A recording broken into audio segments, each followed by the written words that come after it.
C'est pas toujours être clean, mais être mémorable et faire ressentir quelque chose. Et justement, Eric Cantona est une leçon de maîtrise d'image, sans compromis, tout en restant authentique. Ce qui est intéressant avec lui, c'est que tout au long de sa carrière, il a réussi à être stratégique, tout en restant fidèle à lui-même.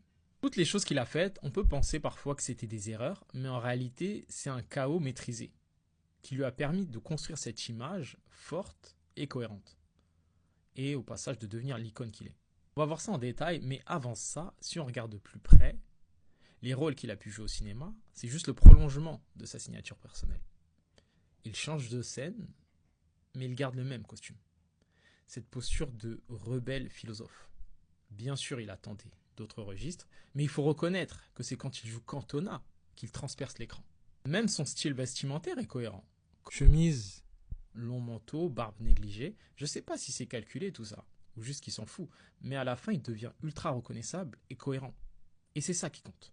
On oublie parfois même qu'il a été joueur de foot, parce que la transition n'est pas toujours évidente. Il y a beaucoup d'athlètes qui se sont essayés à l'acting, mais ils n'ont pas eu le même succès que lui. Maintenant, ce chaos maîtrisé dont je parle, par exemple sa retraite à 30 ans.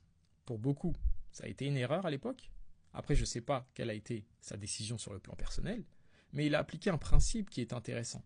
C'est l'art de quitter. Que ce soit dans ta carrière, dans tes relations, ou même dans un simple échange, lorsque tu quittes au pic, tu laisses une empreinte inoubliable. Et il y a d'autres situations qu'on pourrait prendre en exemple. Ce fameux coup de pied à Crystal Palace, par exemple. Bien évidemment, je ne mets pas en avant l'acte, mais ce qui est intéressant ici, c'est le récit qu'il a décidé de donner à cet acte. Il ne s'est pas excusé, il a expliqué. Et c'est pas la même posture. J'ai mis en titre Antifragile, parce que Nassim Taleb a théorisé ce concept-là. Bien sûr, normalement, c'est pour des systèmes, mais je trouve qu'il y a des similarités avec Eric Cantona. En résumé, c'est le fameux ce qui ne te tue pas te rend plus fort, mais en version améliorée, théorisée. Lui, il s'inscrit complètement dans ce registre-là. Il se renforce avec cette posture. Bien évidemment, je ne sais pas si tout est stratégique, mais même ses interventions, par exemple ses interviews mythiques, elles restent cohérentes. Et cette cohérence lui permet de faire vivre une image brute, unique dans le temps. Eric Cantona, c'est une leçon de maîtrise d'image, sans compromis, tout en restant authentique. C'est ce qui lui a permis en fait de construire une image forte, cohérente, et au passage de devenir unique.